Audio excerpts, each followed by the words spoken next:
The message read, "We changed the locks." I stood at the baggage carousel, gripping my phone, frozen. 24 hours ago, I thought I still had a home, a family. But now I realized I'd just flown across the country to be locked out, literally. You ever love people so hard you don't notice they're erasing you? That was me. Always giving, always saying yes, always believing blood meant loyalty. I was wrong. And that text, that was the beginning, not the end. Because what they didn't know was that I wasn't coming home to be loved. I was coming back to uncover everything. You ever thought your family was your whole world? That was me not too long ago. I used to believe that no matter how chaotic life got, there was one place untouched by betrayal: home. I called my mother every single night. Didn't matter if I was exhausted after work, or on a date, or in the middle of a storm, I called. I wired money every month, never asked for it back, never kept track. Rent, medical bills, groceries. It's just money, I told myself. They're family. Mom would always say, "Only you understand me, sweetheart. You're my rock." And I clung to those words like a lifeline. It never occurred to me to ask, "But do you understand me? Or have you ever wondered if I'm okay?" I played my role, the good daughter, the reliable one, the invisible support beam that held the entire family house up without ever being seen. I never questioned the dynamic, not when my calls to my sister went unanswered. Not when birthdays were forgotten. Not even when I once overheard Mom telling a friend, "Jessica is wild, but at least she lives close by." I didn't question anything until last winter, when I noticed a weird blip in the family group chat. I was scrolling through messages while waiting in line for coffee when I noticed a message had been deleted. I almost scrolled past it. It was just a gray line that read, "This message was removed." But something about it made me stop. We weren't a deleting things kind of family. We barely texted. The only time messages disappeared was when someone was hiding something. I tried to let it go, but curiosity itched at me all day. That evening, I texted the group, something casual. "Hey, what was that deleted message about?" No one replied for hours. Finally, Jessica responded. "Just a meme, didn't come out right." I let it go, outwardly anyway. But something had shifted. I started noticing things. The way Jessica only replied to Mom's messages but never mine. The way Dad never called anymore, not even on holidays. The subtle chill that had crept into conversations I hadn't noticed before. And then came my 32nd birthday. It was a Thursday. I didn't expect a party. I was across the country. But I hoped for a Zoom call, maybe a group video message, something. What I got was silence, all day. I told myself they were busy. That evening, my best friend Lily surprised me with cake and wine. We were laughing, snapping pictures, and she said, "Hey, did you see Jessica's Instagram story?" I hadn't. I opened the app. My heart dropped. There she was, Jessica, Mom, Dad, and even 2 of my cousins. At a dinner table with balloons, wine, and a cake that said "Happy Family Night." The caption read, "When your real ones show up." I laughed. What else could I do? Lily gave me a look, that half-sad, half-worried expression she wore whenever she wanted to say, "This isn't okay," but didn't want to make me cry. So I smiled and said, "They probably didn't realize it was my birthday." But at 3 a.m., I was wide awake. Sitting on my apartment floor, journal in hand, I wrote, "Is there something wrong with me? Why do I feel like I'm slowly being erased?" The answer came weeks later, by accident. An aunt I hadn't spoken to in years accidentally sent me a PDF file instead of a meme. It was titled Joint Savings Summary 2023. I was about to delete it when I saw the names on the document, my mother and Jessica. I read the first few lines. It was a high-yield savings account, opened last year, funded mostly by monthly transfers from an account I recognized, mine. They'd used my money to build a future I wasn't part of. I stared at the screen, the numbers blurred. My chest felt hollow, and all I could think was, wait, I was the one who funded this. The airport was buzzing. Rolling suitcases thumped against linoleum floors. Children cried. Flight announcements echoed from unseen speakers. And in the middle of it all, I stood at gate B12, smiling as I powered my phone back on. I'd texted the family group chat 10 minutes before boarding. Landing at 5 p.m., can't wait to see everyone. It wasn't dramatic, just a little hopeful. Maybe this time would be different. My phone vibrated. I opened the group thread. One new message. From Jessica. We changed the locks. I blinked. For a moment, I thought it was a joke. A weird one. The kind that's so absurd, it makes you laugh before it makes you angry. But no one laughed. No one replied. Just silence. The smile on my face melted. My hand dropped slowly. Around me, people were hugging, reuniting, rolling their luggage toward exits and fresh beginnings. I didn't move. A lump rose in my throat, and I sat down right there on the floor, right between a vending machine and a column plastered with lost pet posters. I stared at the message. My chest tightened. I tried calling Mom, straight to voicemail. I called again, same.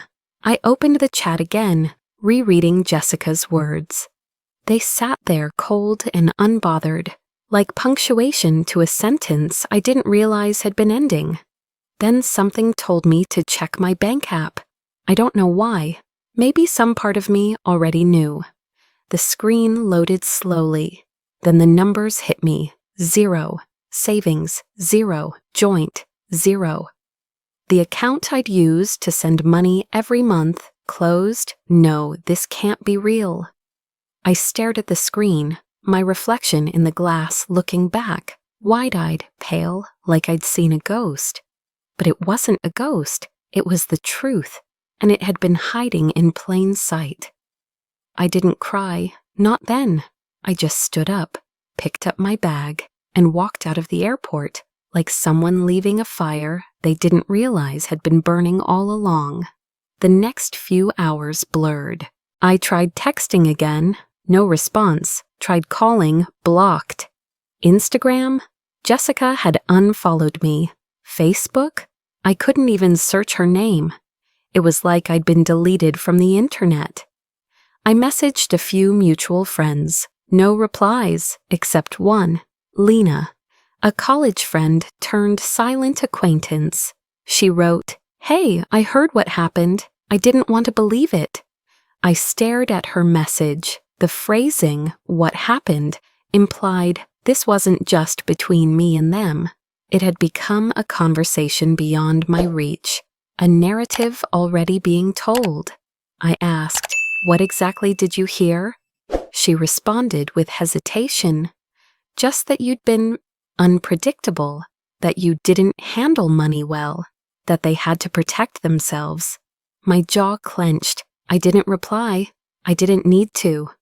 I booked a room at a cheap hotel near the airport and opened my laptop. Somewhere between rage and heartbreak, I opened my old emails, legal documents, statements, anything I had. There it was, a deed transfer. The family house, my childhood home, was now under Jessica and Mom's name only. Dated 6 months ago. I scrolled to the date. My heart sank. It was the same week Mom had called me crying, saying the house needed urgent repairs, that she felt so alone and needed help. I wired $5,000 without blinking. That same week, she signed me out of everything. My mouth went dry. I stared at the ceiling of the dim motel room, my chest rising and falling with shallow breaths. They didn't just forget me, they replaced me, legally, financially, emotionally. I closed the laptop and shut my eyes, but sleep never came. The next morning, groggy and numb, I checked my email. One new message, no subject line. From an address I didn't recognize. The body of the email said, "They've been planning this for years. You were always Plan B." The anonymous email didn't stay anonymous for long. A second message came an hour later, this time from an address I recognized, my Aunt Caroline, my mother's older sister. We hadn't spoken in nearly 4 years, ever since Mom stopped inviting her to holidays. The story I was told? She borrowed money and never paid it back. She's not stable. Apparently, that wasn't the whole truth. Caroline's email was short. "I need to show you something. Don't trust anything they say. Call me when you can," I called. Her voice cracked the second she picked up. "Sarah," she whispered, "I'm so sorry." She didn't need to explain. I could hear it in her tone. She knew. She'd known for a long time. "I sent you a recording," she said. "I made it a year ago, when they thought I wasn't around." I opened the file. A static crackled for a few seconds before the voices came through. Jessica, clear as day. "If she tries to come back, we'll just change the locks. She can't argue with that. She doesn't live here." Then Mom's voice, calm, icy. "She's not coming back. She's too soft. That's the only reason it worked this long." I sat frozen. The recording ended. My aunt didn't speak. Neither did I. When I finally managed to breathe, I whispered, "I wasn't crazy." Later that night, I sat at the edge of the motel bed and stared at my reflection in the mirror. My hair was disheveled, my eyes hollow. I tilted my head and stared, really stared. "They gaslit you," I murmured, "for years?" I pulled out my old phone from the bottom of my suitcase. It was glitchy, but it still turned on. I hadn't used it since I upgraded months ago, but something nudged me to check. I opened the voice memos folder. Nothing. Then, almost by accident, I tapped into a hidden folder in my photo gallery. A video popped up, dated 2 years ago. It was Mom. She was sitting at the kitchen table, talking to someone out of frame. I couldn't see who. Her voice was low but sharp. "She owes this family. Everything she has came from us. Her job, her education, her morals. She'll pay us back till her last breath." I paused the video. The blood drained from my face. I didn't remember recording it. I must have left my phone on the table, accidentally captured the moment. Or maybe fate did it for me. Either way, I had what I needed. The next morning, I opened a fresh document on my laptop and typed the words "Strategy, Phase 1." I wasn't going to scream or threaten or make scenes. I was going to dismantle their house of lies brick by brick, with receipts. I began gathering everything: old bank statements, email threads, receipts from wire transfers, text logs. I logged into my cloud storage and dug through shared family folders. Things they'd probably forgotten existed. I screenshotted, archived, documented. Then I turned to social media. I scrolled through Jessica's posts, comments, tagged photos. She was building a narrative, painting herself as the long-suffering daughter, forced to clean up her unstable sister's mess. Interesting. I started responding, but not directly. I crafted public posts of my own, thoughtful, vague, just enough to create friction, enough to raise questions. People began noticing. Private messages trickled in. Some were cautious. "Hey, is everything okay?" Others were bold. "I never believed the stuff she said about you. I'm so sorry." Then came a twist I didn't see coming. Lily, my best friend from college, the one who'd been like a sister, messaged me. "We need to talk. There's something I never told you." We met at a cafe across town. "I didn't want to get involved," she said. "But 2 years ago, your mom asked me to stop being close with you. She said you were spiraling, that I was enabling it." I stared at her. "And you believed her?" She looked down. "No, but I was scared. She was so persuasive. I'm sorry." It stung, but it also clicked a puzzle piece into place. They hadn't just isolated me from the inside, they'd manipulated the outside too. As we parted ways, my phone buzzed. A calendar invite from a mutual cousin. Subject line, Jessica's baby shower. I wasn't on the guest list. It was sent to a shared family thread that someone must have forgotten to update. I clicked attending, then I smiled. "Perfect," I whispered. "I'll bring my own kind of gift." The room fell silent the moment I stepped inside. There were pastel balloons floating at the ceiling, a table stacked with baby gifts, and a cake so elaborate it looked like it had its own PR team. But all of that faded when I walked through the door. I wasn't invited, and everyone knew it. Jessica froze mid-laugh. Mom blinked twice, like she couldn't believe her hallucination had walked in, wearing heels and holding a flash drive. "Hi," I said, my voice calm, steady. "I'm not here to ruin anything. I just want 5 minutes, that's all." Silence. Someone dropped a fork. A baby started crying. I walked up to the projector. "I won't scream, I won't accuse. I just want to show you something." I plugged in the flash drive and clicked play. The slideshow began. At first, it looked harmless. Pictures of wire transfers, screenshots of messages, clipped statements. But then came the audio, Jessica's voice. "If she tries to come back, just change the locks," followed by Mom's. "She's too soft, that's why it worked." No one spoke. I turned to face them. "You all know me, or thought you did, but you only knew the version they let you see." I was told I was unstable, dramatic, ungrateful. But what if I told you I've been the one holding this family up for a decade? I clicked again. A PDF appeared, a financial document from 2 years ago. It showed funds issued under my name, emergency assistance I never received. My mother applied for government aid using my credentials, said I was living with her, unemployed, dependent. She collected it, cashed it. I never saw a dime. Gasps echoed through the room.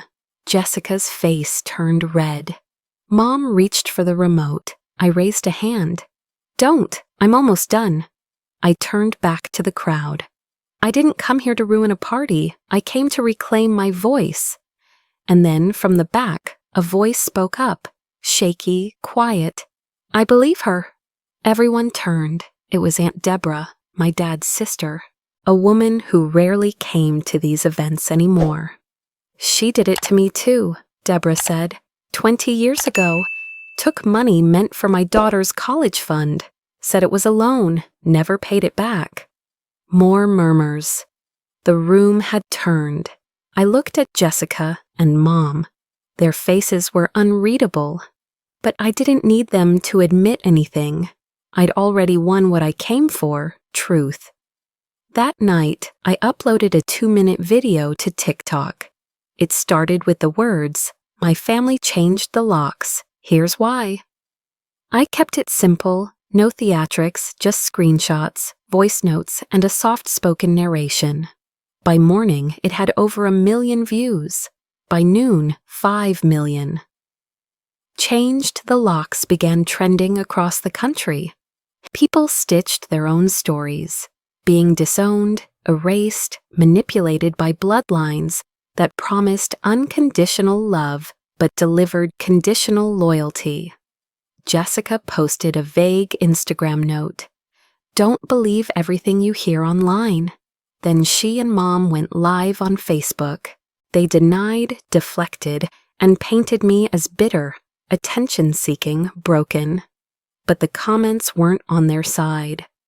This is exactly what abusers do. She has receipts, you have excuses? I believed my mom too, until I didn't. The backlash was swift. Brands pulled out of Jessica's sponsored content deals. A company that worked with my mother's charity publicly cut ties. Their lawyer, yes, the one who helped push the deed transfer, quietly withdrew representation. I didn't gloat. I didn't post a victory video. I just watched, observed, and then an email pinged into my inbox. Subject line: "Your story matters." It was from a publishing house. "Would you like to tell the whole story?" The message read. "We believe the world is ready to listen." The fame, if you could call it that, didn't feel like a win. At night, even with the world on my side, I would bolt upright in bed if my phone buzzed. It didn't matter if it was a food delivery update or a spam call. My heart raced, and I'd stare at the screen, terrified it would be her, or Jessica, or someone else trying to pull me back into the role I'd just escaped. Sometimes I dreamed about them, not the betrayal, but the before. Sunday mornings in the kitchen, laughter, the illusion of closeness, and I'd wake up choking on that longing as if grief was lodged somewhere between my chest and throat. One afternoon, I stood in my new apartment, surrounded by unpacked boxes and untouched coffee. Holding a family photo in my hand, I traced the edges of it, the smiles, the matching holiday sweaters. I stared for a long time. Then I opened a drawer, placed the frame inside, and closed it. Not to erase it, just to stop letting it define me. Therapy helped, slowly. My therapist didn't ask for the juicy details. She asked about the silence, the guilt, the part of me that still felt responsible, even after proving I'd been the one harmed. I began writing, not a book, not yet. Just pages in a notebook I didn't show anyone. At first, it was scattered, memories, phrases, broken sentences that trailed off into blank spaces. But then, somewhere between page 15 and 20, something formed. A sentence I hadn't been able to say out loud yet. They lied, but I believed them, because I needed to believe someone loved me. That night, I got an email from a stranger. No subject line, just a message. "You don't know me, but I saw your video. My mom's like yours. I thought I was alone. You saved me." I cried for 10 straight minutes, not out of pain, but because for the first time, I felt something crack open inside me. Something not broken, but growing. 2 weeks later, I recorded my first podcast episode. I didn't plan to launch a series. It started as a voice note to myself. I hit record and said, "This is Sarah, and I want to talk about what it feels like when your own blood becomes the poison." That episode hit 80,000 streams in a week. By episode 5, I had guests, other survivors, other voices, other truths. I titled the podcast Unblooded, Stories Beyond Family. And then came the TEDx invitation. I almost said no. Standing on a stage, under lights, felt too exposing, too final. But the topic, blood is not always home, felt like a lifeline. Not for them, for me. The theater was small, intimate. As I stepped onto the red circle, my palms sweated. But then I looked out into the crowd. Strangers, survivors, mirrors of who I'd been. I told my story, not the viral version, the raw one. I ended with, "Home is not a place, It's not a name on your birth certificate. Home is where your safety lives, and sometimes that means building it yourself. Standing ovation. After the talk, a woman approached me backstage. She looked nervous, clutching a photo. "I'm sorry," she said. "You don't know me, but I think we share a father." I blinked. She handed me the photo. It was my dad, younger, standing next to her. "I've known about you for years. I never thought I could reach out." We sat, we talked. She cried. So did I. And when she hugged me goodbye, it wasn't awkward. It wasn't weird.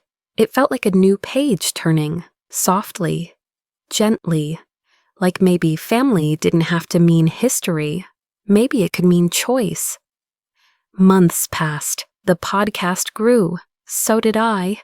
More therapy, more quiet, more mornings with coffee and books instead of dread and defense. I stood on another stage, another talk, bigger venue, brighter lights. And this time I wasn't afraid. I used to think losing my family was the worst thing that ever happened to me, I said. I looked out into the crowd, hundreds of people leaning in, listening. But the truth is, it was the beginning. The light in my apartment hit just right in the mornings. Golden, slanting through the windows in stripes, like soft reminders that I'd made it. My plants thrived by the sill. The bookshelf I built by hand stood tall in the corner.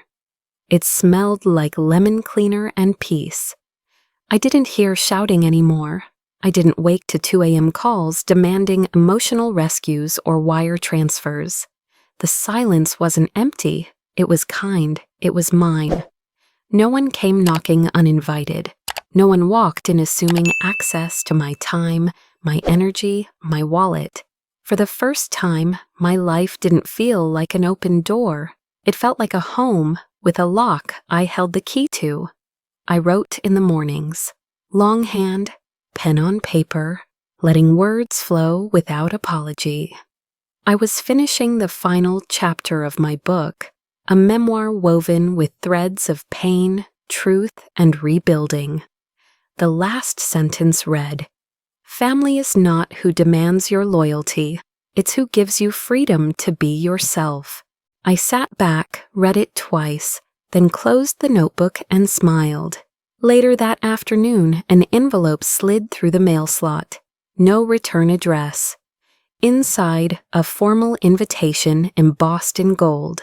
International Conference on Family Psychology.